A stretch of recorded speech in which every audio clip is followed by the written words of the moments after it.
Sooner Nation, Longhorn fans, welcome to episode 82 of the Bevo Podcast, the only podcast exclusively dedicated to covering the greatest rivalry in college football, the University of Texas and the University of Oklahoma. I'm here with my man Kevin Miller.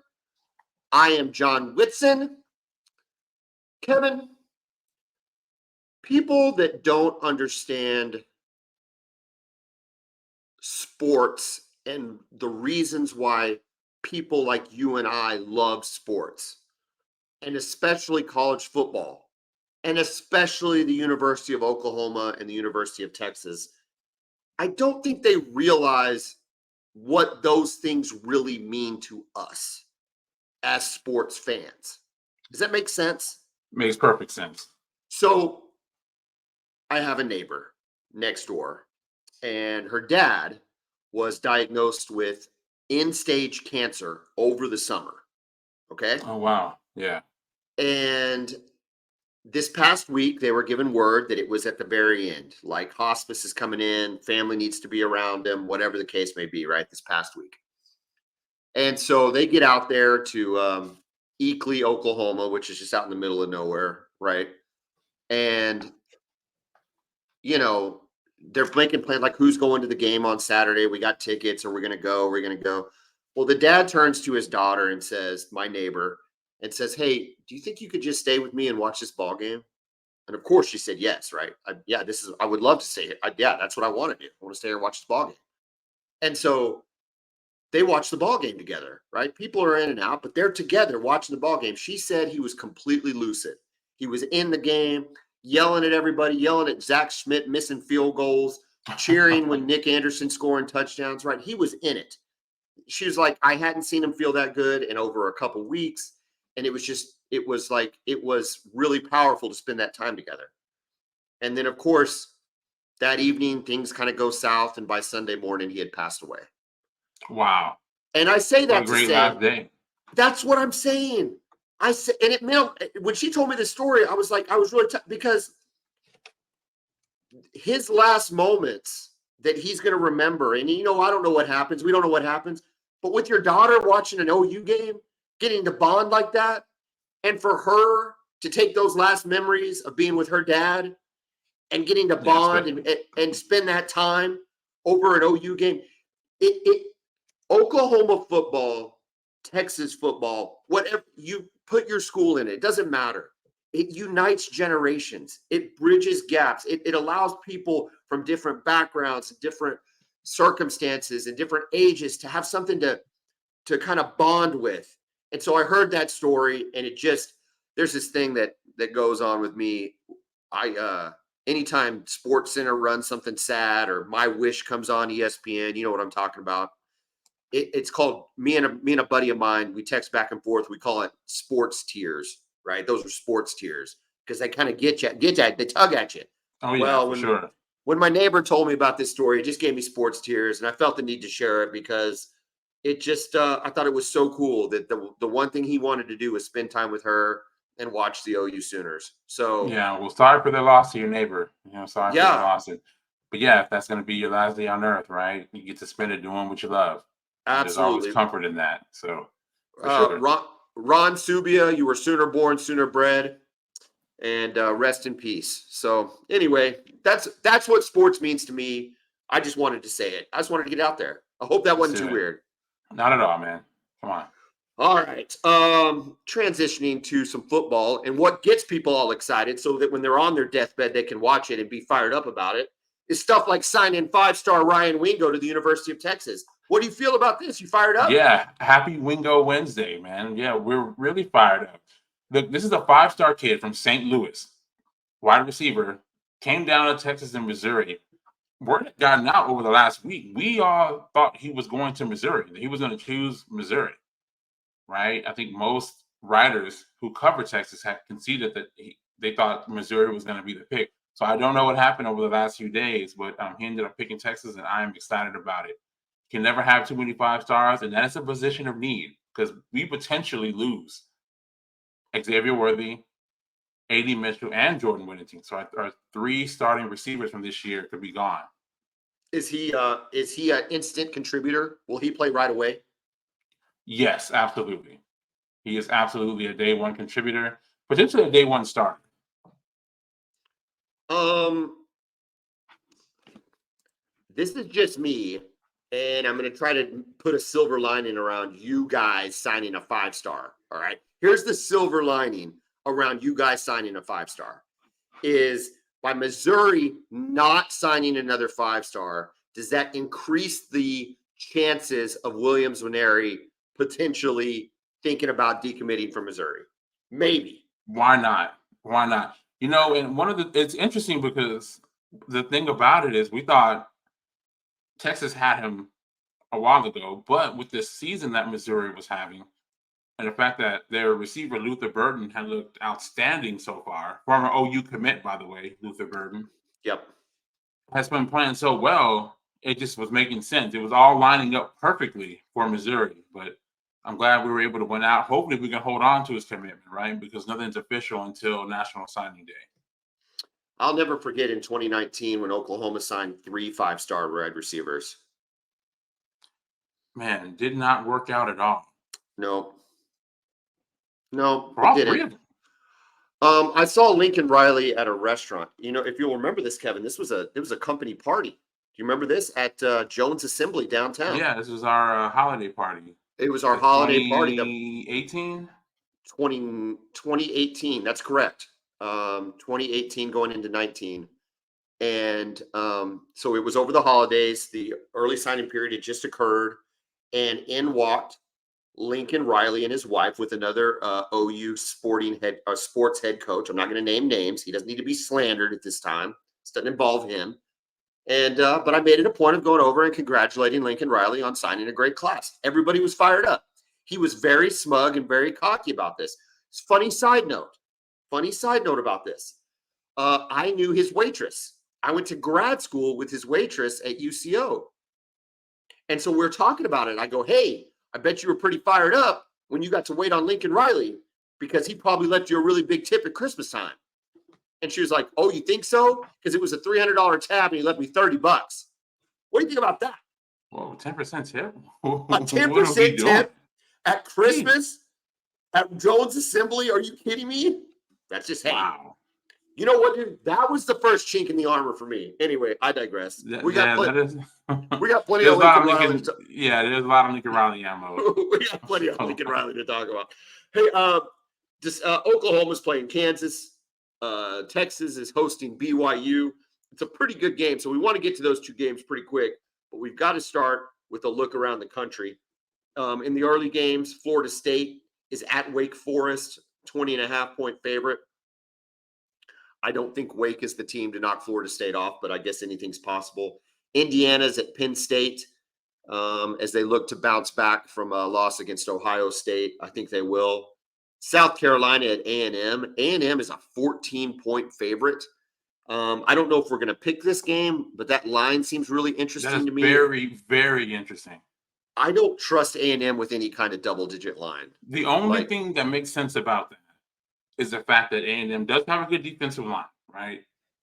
And South Carolina has one of the worst offensive lines I've seen this year. So yeah, that must be the reason.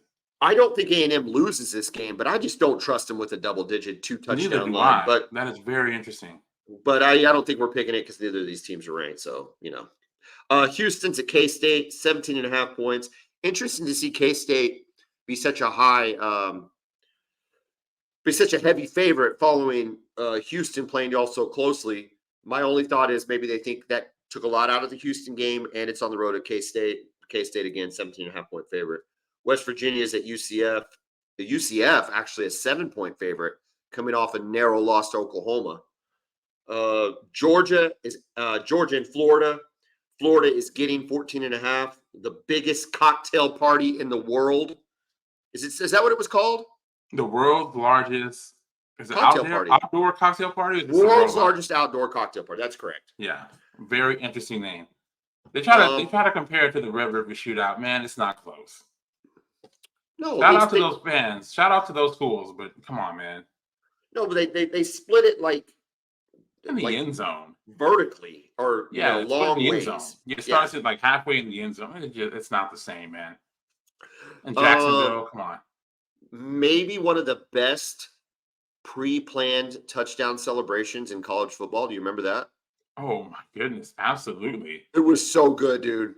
They If you brought don't know out the what whole team.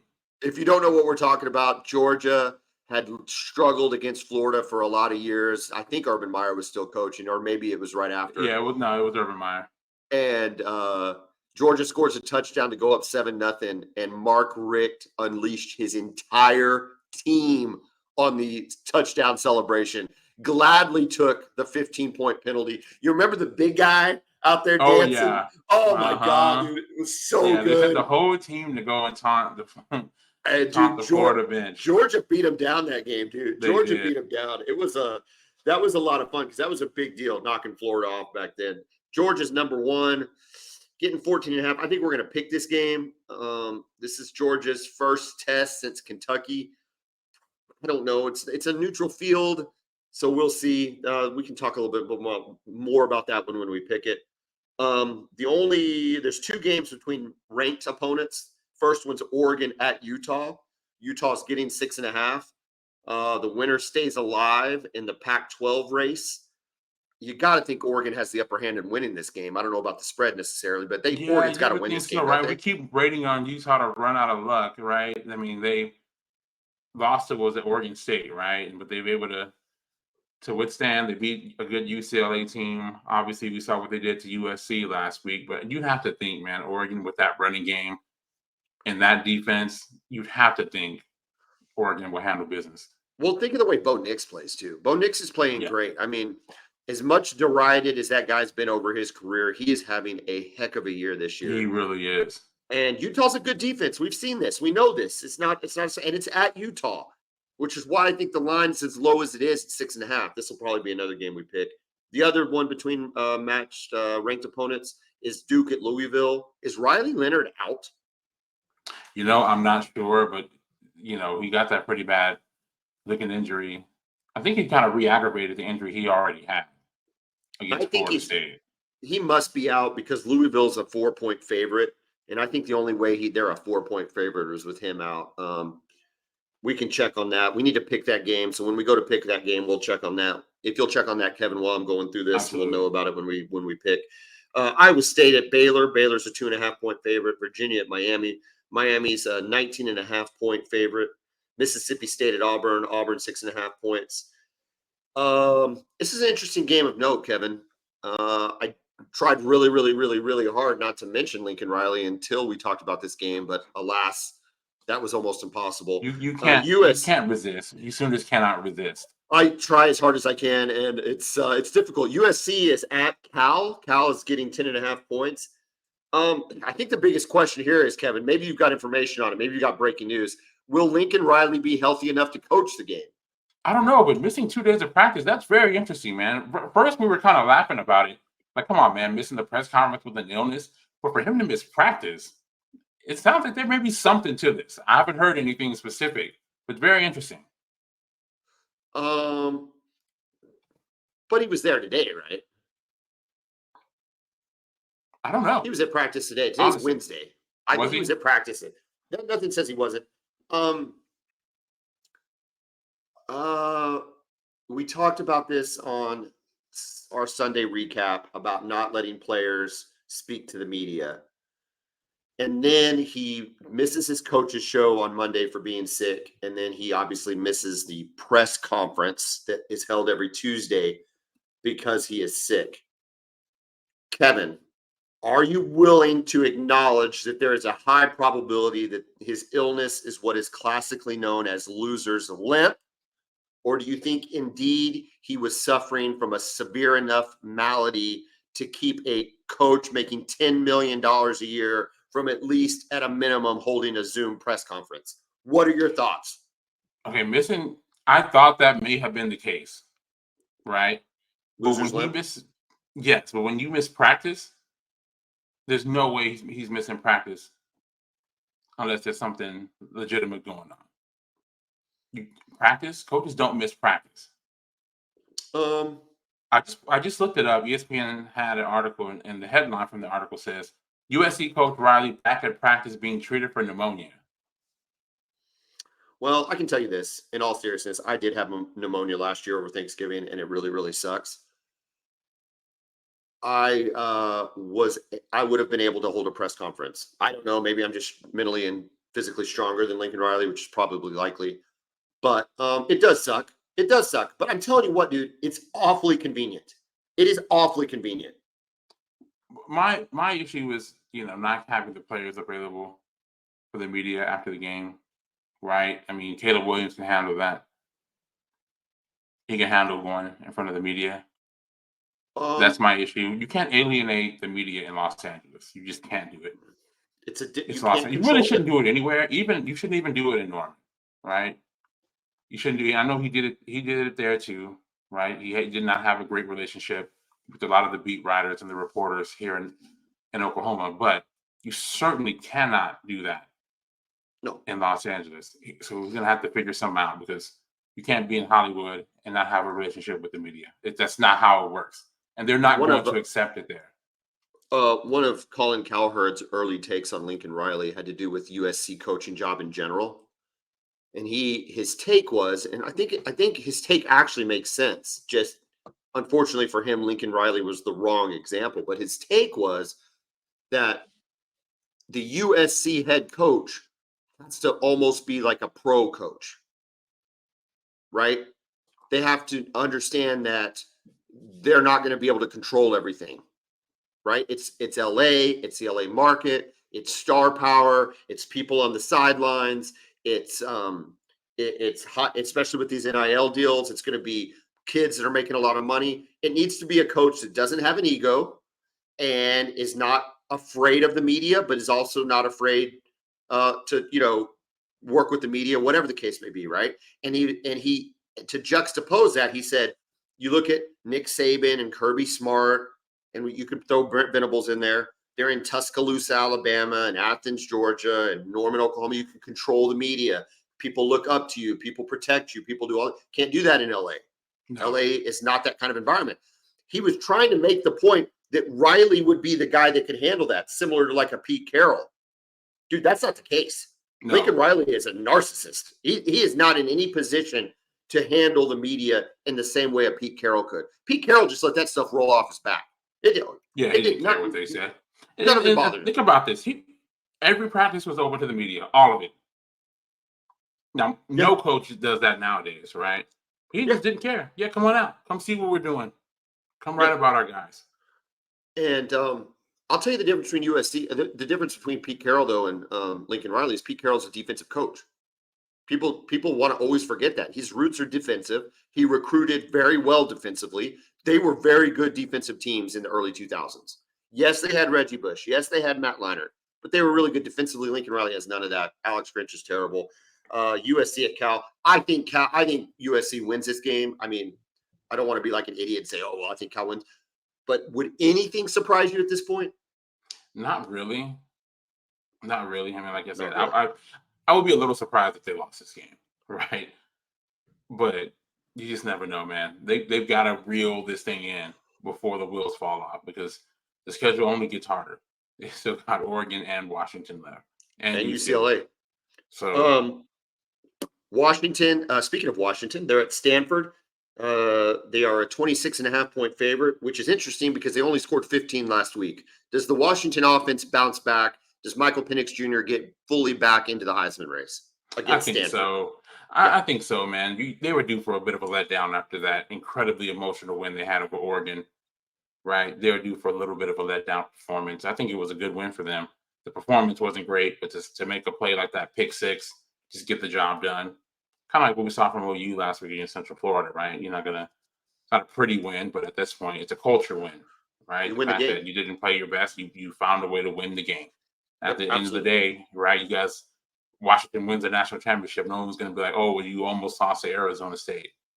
I could see a scenario where Washington puts 50 up on Stanford. Wouldn't surprise me at all. Where they're just playing free and smooth and, those receivers, they just get back into their rhythm. With a lot of confidence, and Stanford can't hang. Tennessee at Kentucky.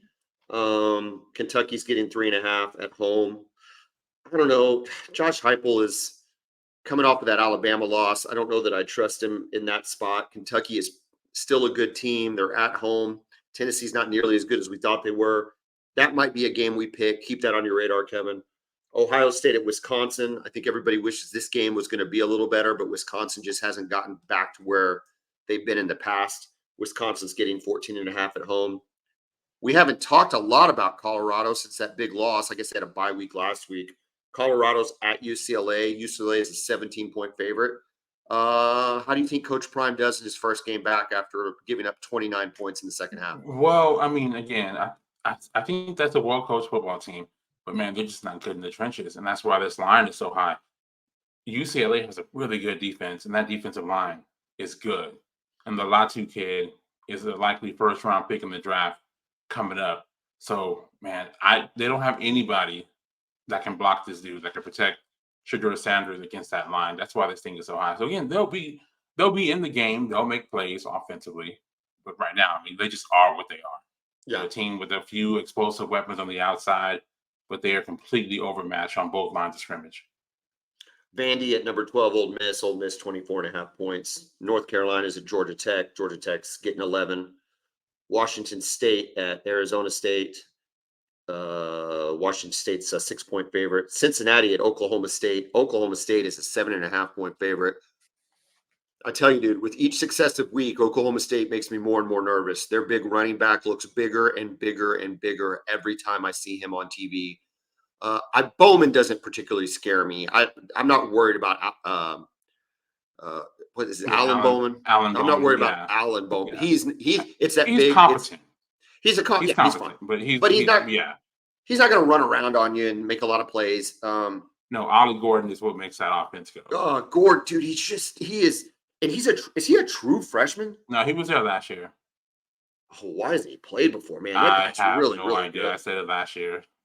Oh my gosh. Anyway, so that guy makes me nervous. So it's going to be interesting to see what Cincinnati does. I think Oklahoma State probably wins this and sets up a really, really compelling last edition of Bedlam next week.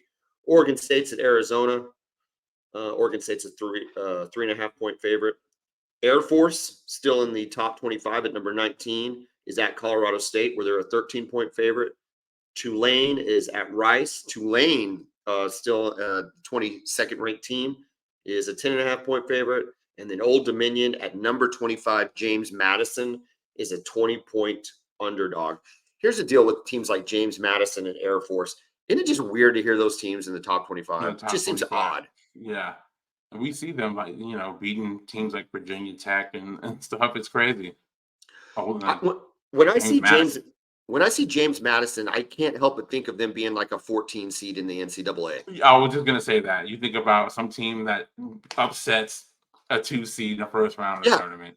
What is this? Yeah, absolutely. They beat a 3 seed Kansas State or something like that. Yeah, shocks everybody. Yeah, or nobody, or it's the one that everybody picked. But you know what I mean? Regardless, I just and I've driven by their stadium, and there's high school stadiums that are bigger than James Madison Stadium. Where is it at? It's in Virginia. Okay. It's in Virginia. And I've just driven by it, so I don't really know where it's at. It was on the way from Washington D.C. to Buena Vista, kind of near where VMI is, Virginia Military. So whatever that road is that you take, and I have no idea. The problem with Virginia as a state, and maybe this isn't a problem if you're a history buff, or maybe it is, you can't hardly go anywhere in that state without there being some significant historical landmark. It's like every single exit is a famous college or a president's birthplace or home or cemetery or a battle site for the Civil War or so. I mean, Virginia is fantastic. The one weird part about this, Kevin, is still very much the old South. All right. Which is interesting where it's at geographically, right? If you think about Virginia, right, they're one of the first, they were the capital of the Confederacy, right? I mean, we can't ever forget that, but they consistently vote blue. So I think that there's this idea that Virginia is somehow more cosmopolitan like than the rest of the South. Trust me, dude. You drive around there and let's just say there's a lot of there's a lot of tops of General Lee cars flying around. If you get my drift, like a I know lot. exactly what you mean. Yeah, and I love the Dukes of Yeah. Hazzard. This isn't a knock on Bo and Luke Duke. This is just Yeah. saying maybe we've outgrown flying flags up our flagpoles, but apparently not in Virginia. So Yeah, hey, whatever, free speech and everything, I guess. But anyway, I digress. So let's pick some games here, Kevin. I want to pick Georgia and Florida. Florida's getting 14.5. Who you like? Oh man, I'm gonna go Georgia here. I think it's a game, right? I think it's a decent game. Florida does some things. They have some creative plays that they run, and they're in it from an intensity standpoint. But I think just eventually the Georgia running game takes over. I am curious though to see how Georgia's offense looks without Bowers, Yep. right? Because he Yep. is their main offensive weapon. And without him, I'm just so curious to see how they move the ball through the air, because they don't only use him in the passing game, they use him in the running game. Like they call jet sweeps and reverses to him a lot. So it's fascinating to see how they respond without their best offensive player. Um, But I do got Georgia. I want to pick Florida. I don't often root for Florida, and I don't know that I'm rooting for them necessarily as much as I just want to see Georgia get beat. I just can't envision a scenario where Billy Napier outcoaches Kirby Smart. It just, to me, I don't see it. To your point, I think it could be a ball game at least through halftime, but then I think Georgia wears them down. Georgia covers the 14.5. Oregon at Utah. Winner staying alive in the Pac-12 race. Utah 6.5 point underdog at home. Does Utah have enough to cover the 6.5? Man, I don't think so. I mean, obviously, they're going to show up and they're going to play hard and they're going to have a great game plan. But man, I really like this Oregon team. I like their mental makeup. I like the aggressiveness of the coach, even though it did cost them. They were a little too aggressive against Washington in some instances. But I really like what this Oregon team's about. I love the way they run the ball. Bo Nix is able to throw the ball, and he can run the ball himself. So, man, yeah, I got the Ducks. I've said this all year. I'm rooting for Utah. Utah's the team I want to come out of the Pac-12. Um, I don't think the pig farmer has enough to outduel Bo Nix. That kid is playing really, really good He football. is. Lanning's defense is incredibly complementary to their offense. Utah's a well-coached team, and there's a chance they cover this spread, especially at home, but I just don't see him having enough firepower to do so. I'm going to go with Oregon covering. All right, we've got one game left here because then we're going to pick our two games. So I'll let you choose. Duke at Louisville. Any update on Riley Leonard while you were there? Did you happen to find out? I heard that they are not sure yet. Okay, so he's Yeah, still. so no So word either you. way. And So here's some. the Here's your, coaches probably know if he's going to play or not, but they're not going to announce it. They don't want the other team to know. all right, here's your choices. Duke at Louisville, USC at Cal, Tennessee at Kentucky. What else looks good? Maybe Colorado, UCLA, and then what the heck, South Carolina, A&M. Who do you like? Let's do Duke and Louisville. Duke and Louisville. You're going to make me pick a game when I don't know if Riley Leonard's playing or not. Right. I'm taking Louisville to cover the 4 points at home. They are the favorite. I'm going to go with Louisville. I am too. Now, I really like Duke. I like their defense. I like Mike Elko as the head coach. I honestly think after this season, or at least after next season, we're going to see him get an even better job than Duke. Because I think he's proven that he can build a program, he can recruit, and he can develop his players. I like their scheme defensively. But just because we don't know the status of Riley Leonard, I got to go with Louisville. What do you think about the job Brahms doing in Louisville, though? He's brought him Oh, back I think he's doing great.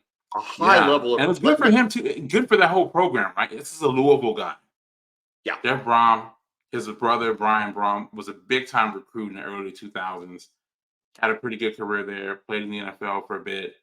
So good for them. Good for Louisville to kind of have their guy back. He's basically doing what Nebraska fans thought that Scott Frost would do for them. Yes. Yeah. So yeah, And it's good for them. No, he's doing really well. It's a good story. I always liked Louisville.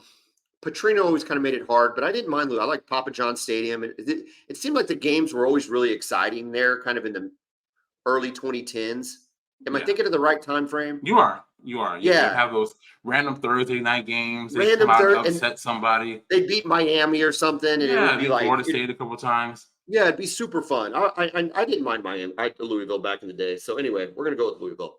All right, before we start talking about Oklahoma and Texas, we need to give a shout out to our sponsor, Brown O'Haver. Brown O'Haver works for the insured, not the insurance company. So if you've had a loss to your home or business, either from wind, theft, tornado, fire, whatever the case may be, if your property has had an insurable loss, you're going to want to call Brown O'Haver at 405-735-5510. We work for you, not the insurance company, in the adjustment of claims. It's our job to get you more money than you'd get on your own. We typically do get our clients 30 to 40% more, and we get them that money more quickly. So give Brown O'Haver a call, 405-735-5510. Kevin, the BYU Cougars are heading down to the University of Texas, 2:30 kick. Texas is a 17.5-point favorite. The over-under is 50.5.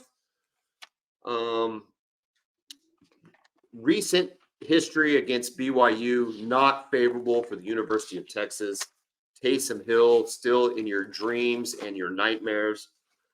However, Taysom Hill is probably not walking out of that locker room. BYU is last in yards in the Big 12. They're 27.6 points a game, 222 yards passing per game, and 79 yards rushing per game. Basically, this is an anemic offense. It is a miracle that they are at 5-2. A lot of that is schedule. A lot of that is turnovers on defense. Does BYU have any chance to upset the Texas Longhorns? Yeah, I think there's always a chance, right? Right. First of all, we're going into the game with our backup quarterback. So who knows what's going to happen there if we were to have some turnovers. And again, like you said, in their wins, they've been able to force a lot of turnovers. I think they forced 5 when they beat Arkansas. It's a lot of turnovers, man. So we got to protect the I football. think they had 5 against Texas Tech too. Yeah, exactly. So I mean, Now, so turn what? the ball Okay, over. I don't care who I you mean, find. You, okay. So let's talk about that, right? So clearly, that's the matchup. So the matchup is going to be Malik Murphy making his first start, correct. right? Mm-hmm. Now, is he redshirt freshman, redshirt sophomore? Freshman. Okay, so he's a redshirt freshman making his first start. He is at home, so I think that helps. But he's making his first start against a very opportunistic defense. What is the concern level about Malik Murphy? And do you think that changes Sark's strategy, play calling? Does he put more in the hands of Jonathan Brooks and CJ Baxter? What's your thoughts? Yeah. I mean, first of all, I'm excited to see Malik. We don't know much about him. All we know is he looks apart. Every bit of 6'5". Kid has a cannon. He is an Adonis. He is like if Michael B. Jordan played quarterback. Well, he did play quarterback. He did play quarterback for the oh my gosh. What was the team's name? In Friday Night Lights? Dylan. He was a Dylan Panther. He was a Dylan Panther. Yes. Yeah. And when he went on to college, he looked like Malik Murphy. Go ahead. Sorry. There you go. So, I mean, 6'5". He's got a cannon of an arm, right? But we've never seen him play, right? He's done a few passes. He's only played in 2 games so far this year. We talked about this in the last episode. That was my annoyance with Texas playing up and down to their competition because we never blow anybody out, which means our backups never really get to play. We don't get, a chance to put a guy like Malik Murphy in the game in the third quarter where he can go out and actually throw the ball instead of coming in and just handing the ball off for a few times. So we have no idea what to expect from him. Sark is going to have to find what he is best at. What is he most comfortable doing? Is that going to be the deep ball? Is it just going to be a lot of bubble screens? He sure looks comfortable throwing a ball 70 yards. I know exactly, that. Right? But I don't know if he knows where he's throwing it. But boy, he can throw it 70 yards. Looks like he's standing flat-footed. Yeah. Yeah. So I want to see what kind of plan they draw for him. Is it going to be deep balls? Because we know Quinn is not great at the deep ball. He can hit some, but he's not consistent. Quinn works the middle of the field. That's where he's at his best. So I want to see what they do for him. I'm sure they're going to have a plan that protects him. Heavy usage of the running backs. both in the running game and in the passing game. I expect to see a lot for the tight ends, JT Sanders and Gunnar Helm. And everybody's going to have to step up. They're going to have to protect. Running backs are going to have to pass block well. He's going to have to get the ball out quickly. So I'm excited to see him play. Okay, so here's your next question, right? So I don't know. When I hear the size that you mentioned, I immediately think that there's going to be a quarterback run game dimension, right? There might be some called runs for him, whether they're quarterback draws. He's not Lamar Jackson, but maybe more of a Cam Newton kind of plotter. Correct me if I'm wrong. And if that's the case, does it really not matter though? Because we don't want to see Arch, right? So we don't want what happened to Quinn to happen to Malik. So even if the quarterback run game is maybe one of his strengths, is that just basically going to be negligible because And I will want to tell see you, Arch Manning? it's not one of his strengths. He is he is a pro style quarterback, right? Think of Byron Leftwich at Marshall. Okay. He's a big guy. He's a pocket passer. Getting carried by the offensive line down the field when he's playing on an injured ankle. Yeah, love it. On Thursday Night Football. So shout out to Byron Leftwich. Yeah, so good. So good. Seems like a great guy too. Good offensive coordinator for Tom Brady. Offensive coordinator for the Super Bowl champion Tampa Bay Buccaneers. So think of that. Big, strong kid, big, strong arm, but no, he's going to sit in the pocket and make throws. And I'm excited to see him play. As long as he protects the football, I think we'll be okay. He's got to protect the football, and we got to run the ball well. We'll be all right. Okay, so I've been bringing up doom and gloom. Like, what about turnovers? What about not being able to run the ball? What about all the fears of having a first-time quarterback starting? Let's go into the world of like fantasy and positivity for a minute. What happens if dude rolls out and throws 4 touchdowns, no interceptions, 340 yards, and for the first time, it feels like this offense really, really clicks, like since the Alabama game, but against the BYU team, granted, but still just really clicks, really hums. You haven't seen that against an inferior opponent. Does it delay the return of Quinn Ewers? Is there anything that can delay the return of Quinn Ewers besides Quinn's shoulder? Man, okay, I don't think in this game.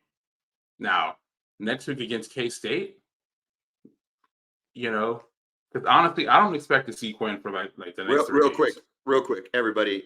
You really need to be watching this on the YouTube. The smile on Kevin Miller's face when I started talking about Malik Murphy going for 4 touchdowns and 330 yards, no interceptions. I mean, it was like it's the most teeth he's shown in the 2 years that we've done this show. So well, he's clearly very excited. I haven't thought about any type of quarterback controversy, right? Like, a lot of OU fans before the season was like, oh, there's a controversy. Arch might be the starter. And I kept saying, no, Arch is not going to play. He's hardly going to play at all this year. There's no controversy. Quinn Ewers is the starting quarterback. So you said in a fantasy world, right? And that would be a fantasy, right? If Malik Murphy comes in his first start against a team like BYU and goes, 30 or 35 or 400 yards and 4 touchdowns. Again, like you said, though, if it happens 2 games in a row, 3, because like I said, I don't expect to see Quinn for at least the next 3 games. I could be wrong. Are you serious? I am. Oh, I didn't realize it was week to week, but I've heard 3 games for Quinn. And then everybody has different sources. Whatever. Listen, we talked about it last episode, but what a stupid play! You got to be smarter than that. Have done that. I know, and it's almost like he was running and he was trying to decide what he was going to do. Should I decide?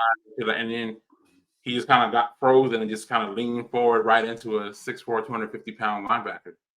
Yeah, it's still stupid. Can't do it. It is. It is. Listen, BYU is not good. Your defense should fly around. We talked a little bit about Anthony Hill Jr. offline not being featured as prominently in the defense, or at least being as noticed. I don't notice him as much, but you were telling me that that's not necessarily the case. Or what was your take on Anthony Hill Jr.? Yeah, he's playing very well. They're just not using him as a rusher like they were. They're actually using him because basically we have 2 linebackers, Jalen Ford and David Benda, and then they would use him to come in as a rusher, to almost play as an edge player. What they do now is he's been replacing Benda a lot as the second linebacker because he's been playing, just a traditional off-the-ball linebacker very well. So he's taking a lot of bender snaps there. They haven't been using him off the edge nearly as much in the past few games. I'm not sure why, what that is. I would love to see him on the edge because I think he can just create havoc in the backfield. But I'm not sure. I think they like. Go ahead. Where was he primarily playing in the OU game? He was playing both. He got pressure on Gabriel a few times, but we couldn't get Gabriel on the ground. Well, I just think back, he only had 1 sack in that game, and I'm just thinking, coming into that game, he was one of your best rushers and getting to the quarterback. Mm-hmm. You guys have good tackles, though. Yeah, no.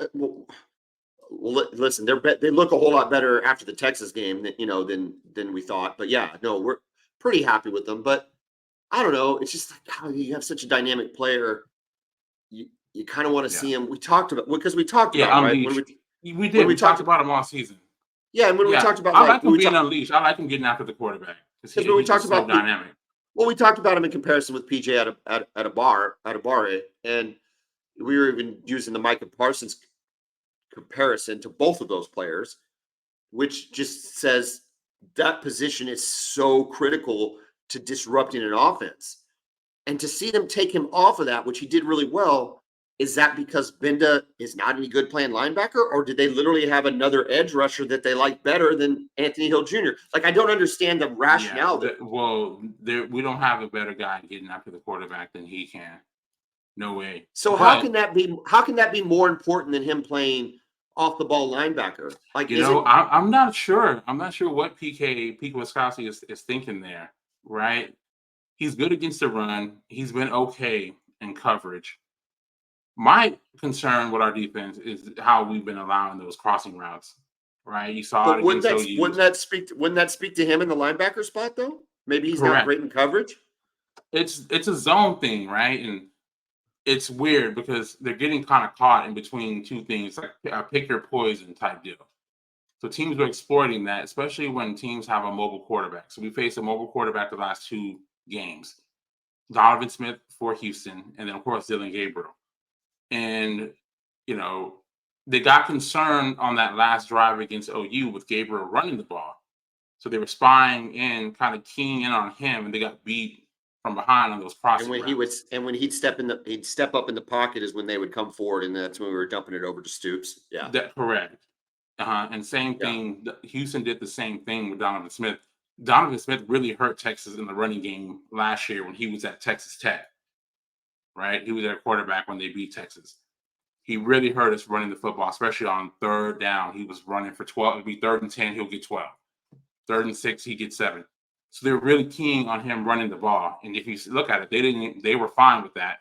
They didn't even test it because they saw how Texas was lined up and they just took those crossing routes. So they got to find a way to be able to cover both. Now, Slovis is not that type of quarterback. No, Slovis is not any type. Slovis isn't any type of quarterback. I mean, I think he threw for 123 yards against Texas Tech. And yet, I mean, listen to these scores.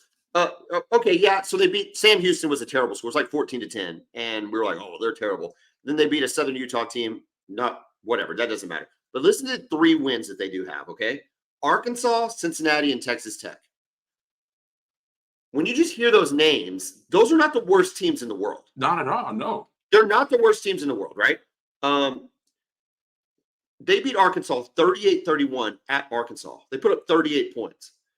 Cincinnati, I think it was at BYU, 35-27. And then they beat Texas Tech at home 27-14. So in those 3 games, it's like, man, you know what you're doing. Like, you're pretty good. But then they lose to KU 38-27. They lose to TCU 44-11. TCU has proven not to be a very good team. They're very average at best. Yeah, they're really up and down. And so it's just, I don't know. I mean, I think for BYU, they're sitting here wanting to pounce on the fact that Malik Murphy's not there, but they still have to defend Jonathan Brooks and Baxter and, JT Sanders and all the rest of them. I don't think it's a good matchup for BYU, but anything can happen. All right, let's pick this game. What did I have? I'm really surprised that the line has stayed where it has. You think it would come back for not having yours? Yeah, at least a couple points. People are laying money on Texas, man. They see the game and they want to lay money on Texas. They just don't think BYU is any good. It's not a big. It's not a where they think the game's going to be. It's just people just unloading on Texas. So Yeah. the over under is at 50.5, which means Vegas thinks the score is going to be somewhere around 34-16. I could see that being the score. 17.5 is a lot. It's a lot with a backup quarterback. He's the backup for a reason. And for that reason, I'm going to take BYU to cover, but just barely. They might cover by the half point. I could see it being 33-16 because I think Texas is better.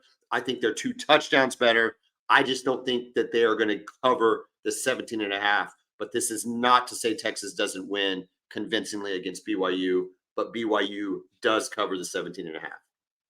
I completely agree with you. I have the exact same take on that. I think Texas wins. I think they win comfortably. It's never really in doubt, but I think BYU does cover. This is a football team with a lot of mature guys on there, right? So, and then with the quarterback making his first start, I think BYU may key on a few things that would make a young quarterback comfortable. So I think that's how they keep it semi-close. Switching to the University of Oklahoma, they head to Lawrence, Kansas. The forecast for Lawrence, Kansas is at kickoff at 11 a.m. is mid 30s with winds gusting up to 25 miles an hour with wind chills in the low 20s until halftime when the rain shows up, and it is then low 40s with wind chills in the high 20s and rain. So if you're looking to make the trip to Lawrence, Kansas, make sure and pack appropriately for the god awfulest weather you could possibly imagine to watch a game in Lawrence, Kansas. Doesn't that sound terrible? This sounds absolutely miserable. It's still October, man. Come on. It sounds gross. So that's what Oklahoma has to face there. It is big noon kickoff. So this might be Oklahoma's. They probably were big noon against. They were big noon against Texas. Were we? Yeah, they were big noon against Texas. No, right? that was on. No, they weren't. They weren't. ABC. It was game day. That was game day. Were they big noon for Cincinnati? Yes, Gus and Joel were there for that one. Yeah. So I think this is the second big noon kickoff game, but we don't get Gus and Joel and Jenny. That is so interesting, right? They sent them to Oregon, Utah, right? They sent them to Oregon, Utah. I'm not totally butthurt with that, but I really would have loved the Gus and Joel game. Like, do you know who's calling you? Do you know? Great question. So I looked it up. So it's Jason Benetti, Brock Heward, and Allison Williams. So it could be worse. First of all, it could be worse. Brock Heward sometimes can be a bit much, but that's fine. Whatever. Allison Williams, she's fine. But the Jason Benetti guy, I want to say this, like what I'm about to say, like the entire thing, I hope comes across the right way. But my first thought was, isn't Jason Benetti that weird looking dude? And then I looked him up. Oh man. Okay. And he is the weird looking dude, right? And so I Google him up. I'm like, then I read his story. Do you know what Jason Benetti's story is? What his background is? No. He has cerebral palsy. He's effectively a disabled American. And yet he's sitting here. He's the lead play-by-play guy for the Chicago White Sox, and then calls all the football games during the season for Fox on their second crew. The guy's actually really good. I just think he's kind of different looking. Obviously, he's different looking because he has cerebral palsy. So I want to apologize for saying that makes you look different. In fact, after hearing the story, it's like, man, this guy's really, really cool. Yeah, that's outstanding. Yeah, and he does like a lot of work. And if you think about it, like television as a medium is probably really hard to get into for somebody that's disabled just because of just the sheer nature of the medium. Correct. And yet here he is on Fox calling a national coverage game and does it all the time. The dude does it all the time. So shout out to Jason Benetti, man. You're making me kind of a fan, so I'm looking forward to him calling the game. I think for sure. And just be glad you guys, honestly, you didn't get Tim Brando and Spencer Tillman. Because listen, dude, I like Spencer Tillman when he was in studio. Yeah. When Spencer Tillman was in studio, he had good takes. Like he kind of was not afraid to say things, and talk about players' rights and stuff like that. But on the call, and I love Spencer Tillman, Sooner born, Sooner bred, whatever. It's kind of annoying. And Tim Brando's too much. He's too much. He's the worst, man. Too much. I can't stand it. All right. Anyway, this game features a 7-0 Oklahoma team versus a 5-2 Kansas team. Um, Oklahoma's got the statistical edge both in total offensive yards. They're averaging about 50 more yards a game. They're averaging 8 more points a game. Yards allowed. They're averaging about 20 yards less than Kansas. A little bit better in the running game. 16.1 points per game allowed by Oklahoma, 27.4 allowed by Kansas. I think Kansas is a very good team. I think They Jason are. Bean is I think Jason Bean is a very solid quarterback.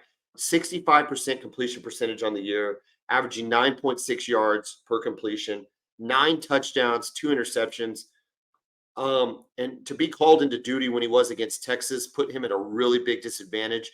I think that game, I don't know that y'all lose the game, but I think it could have been different, right? If the guy had a week of preparation Yeah, as if the he'd have number been able one to prepare quarterback. for the game, for sure, we wouldn't have beat them as easily So as we he's did. got a week.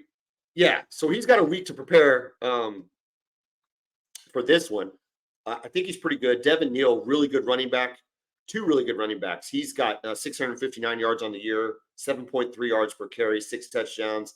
Daniel Highshaw is averaging 6.4 yards a carry, 6 touchdowns. Their big time receivers, Lawrence Arnold with 25 receptions, 324 yards and a touchdown. I don't know, dude. This is not a game that I feel entirely comfortable with. Whether it's the weather, whether it's what I saw against UCF, um, whether it's what the heck's going on with our run game, which is still a big, big question mark.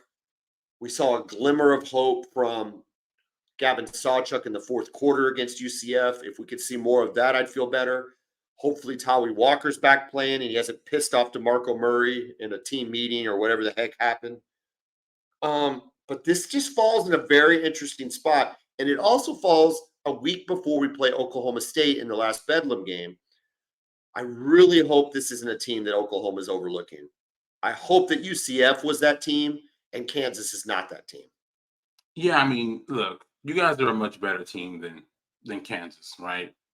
But again, you have to take them seriously. You can't show up to their stadium thinking, "Oh, we're just going to go out and we don't have to be at our best to win," because you do. Because they got playmakers. We talked about being now. Is Daniel still not playing? Is he? Have you heard anything No, about him? His he's status? not playing. I mean, I've got the last. This is Wednesday at 9:15. The last I had heard is that he was not playing. It's That Jay is, Lynn or Jaden? Would remind me which one he is. I think it's Jalen. I mean, I don't think he's playing. Hey, well, here it goes. 1 hour ago, Coy about Jalen Daniels' availability. Man, who knows, right? It's just a weird deal. Like I said, he got injured. Was it in his hotel or something like Yeah, that and before this? it's a back injury. Yeah. And again, he's his latest. Yeah, here it is. This is the latest as of 9:15 on a Wednesday night. Is he might play? So Yeah, who knows? I kind of think you got to prepare for Bean. And here's the deal with the back injury. Even if he's good to go, man, that is that's not some quarterback. It's going to be cold. It's going to be wet, Yeah, and that's, I and mean, you've you got got a a guy coming off a pretty good back injury out there. and you've got a pretty good defensive line you're going up against. So I don't. I mean, his best things are running the ball. You want him to get hit by guys like Ethan Downs and Stutzman and Kanik and Billy Bowman. Like I don't know. I don't know that this is the game you bring him back in. Yeah, it But sounds like it's gonna be Jason Bean. He can do some good things, right? He played a pretty decent game against y'all last year. yes, he Obviously, did. Yes, this he is did. not the same defense though. You guys are night and day defensively from where you were in that game last year. But like we said, he's a competent backup quarterback. He can make some plays. He's a good athlete too. But wouldn't the weather stress you out if Texas was having to go in these conditions and go against Oh Kansas? yeah. Yeah, I would want no part of that. I mean, because here's the deal, right? We're not running the ball well. Okay, we're averaging 168 yards rushing a game. A lot of that's coming on the heel off of on the legs of Dylan Gabriel. We've got zero rhythm right now in our run game. So again, Salchuk showed us a glimmer. I really hope he brings it. To me, he still has the most upside of any running back on the roster. So I would love to see him get a lot of carries. I just don't know if we're going to. Talway Walker is our best our running back. At least he has been. But again, availability is your best ability, and he wasn't available last week. So who the heck knows? And then this is an environment or a game situation where if the conditions are what they describe, you're going to have to run the ball. You're going to have to run the ball. Yeah. You have to stick with it. And I will say, I've said this before, but Levy has done a better job sticking with the running game, even if it's not working the way you would like. I like the way I agree. I like the way he stuck with it against Texas. I said that before the Texas game, if you remember. Even if we weren't running it effectively, we had to continue to run it because your defensive line could not pin their ears back. And so he did do a good job in the Texas game running the ball. Yeah, I think you're going to see more of that. And look, Dylan Gabriel's going to have to run the ball too. Yeah, he's going to have to. He's going to have to run the ball. And he didn't run the ball. Golly, did he run the ball a lot against UCF? So. I don't feel like he did. I don't remember him. No, I don't. And here's the thing, though. I will say this about Kansas. Their defense is not great. There are plays to be made against the defense. I thought it was interesting when Texas played them because Texas had almost 300 yards of offense in the first half, but they only had like 10 points. They couldn't finish in the red zone, obviously. But they can get after the quarterback. I will say that. They got some guys who can rush. Again, you guys have good tackles, but just look out for that because they got a few guys out there who can get after the quarterback. So I'm interested in watching that matchup between their defensive line and your offensive line when it comes to rushing the passer. I do think they can be run on. Texas ran all over them with Jonathan Brooks.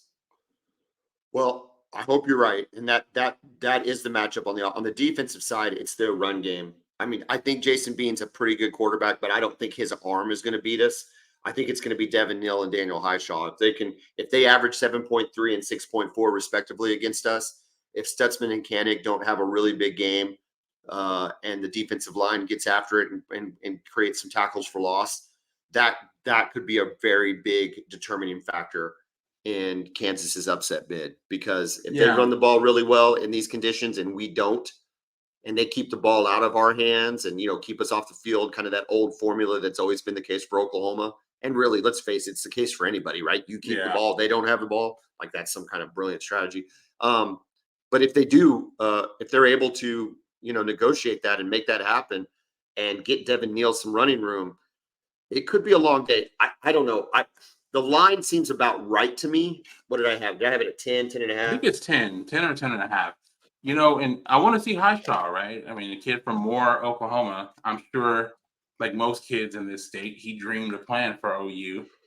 He's at Kansas, so I'm sure he'll have a little motivation, right? Texas has to deal with that all the time, playing against guys who wanted to go to Texas, didn't get the opportunity, and so now they're eager to kind of show the local team what they're missing. So I'm curious to see how he plays. That's an interesting side note. Venables is doing a much better job recruiting in-state talent, and then also doing a really good job of using things like preferred walk-ons and other ways of getting in-state talent to come to Oklahoma. Yeah, you got to keep the best guys in. I don't care what state it is. There are going to be a few guys who are good enough to go. There are guys in this state who are good enough to go.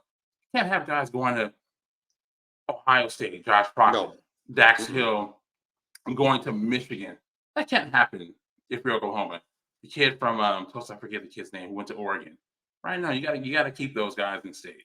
So I think he's doing a good job establishing those relationships more with the Tulsa high school. But even like a Highshaw, right? So, and I don't remember his recruiting necessarily.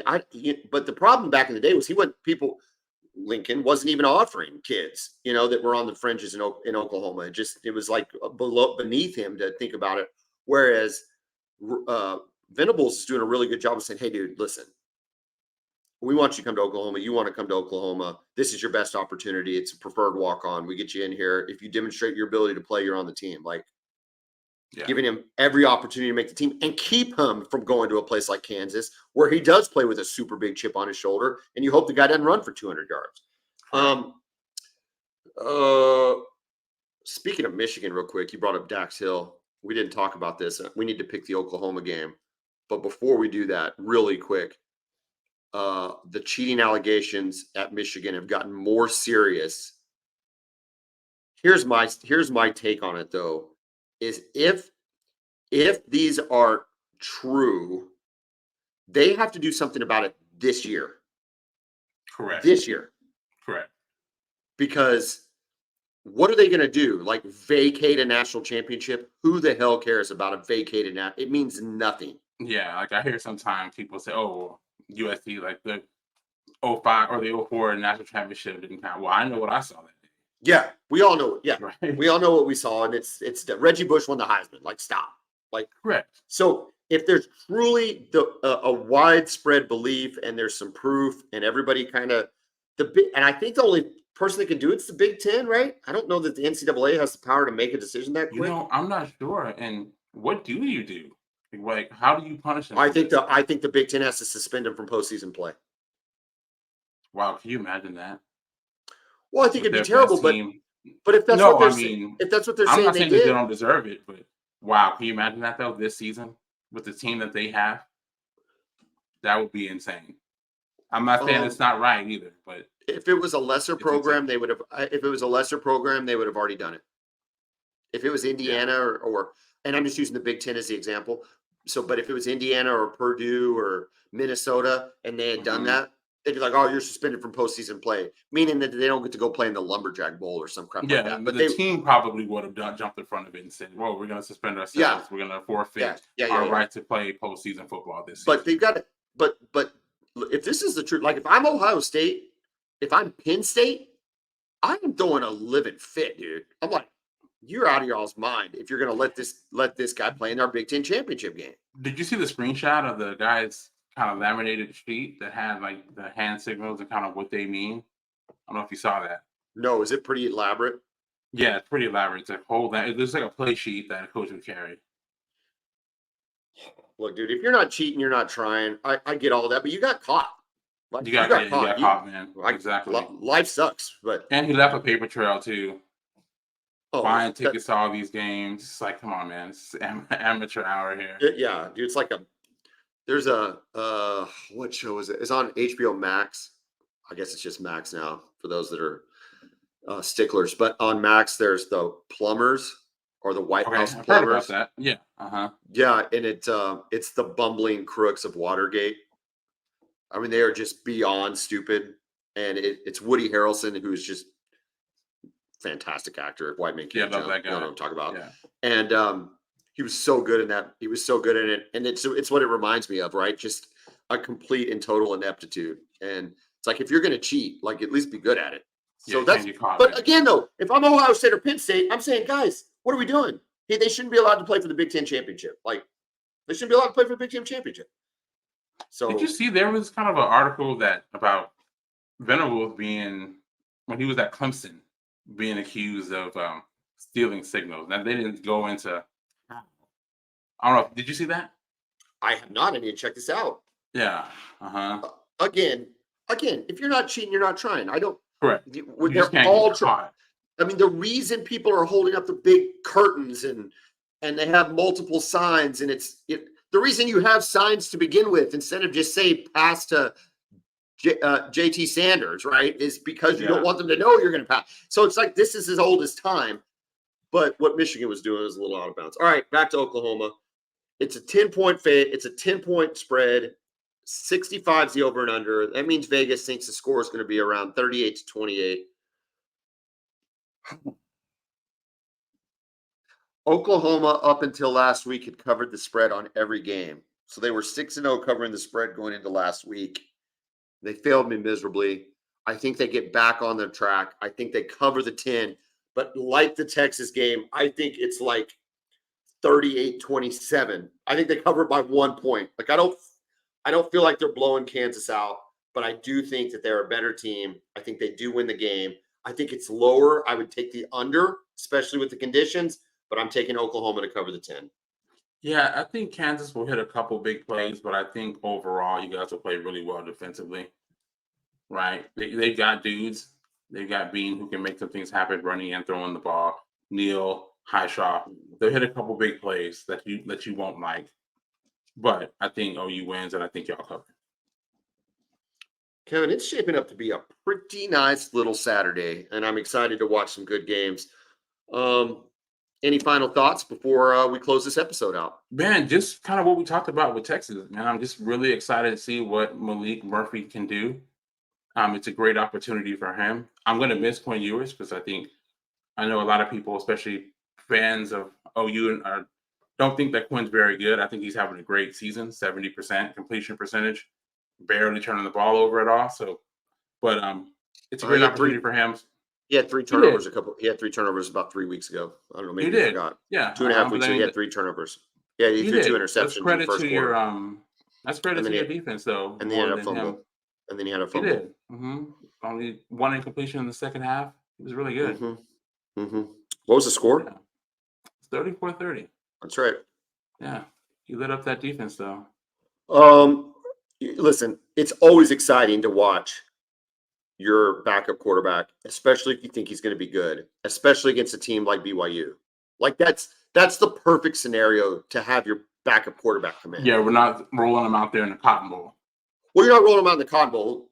We've seen that happen, and you're not rolling him out even against like a Kansas State here in 2 weeks, because that would be or a hostile environment, even like Houston, where you should beat Houston.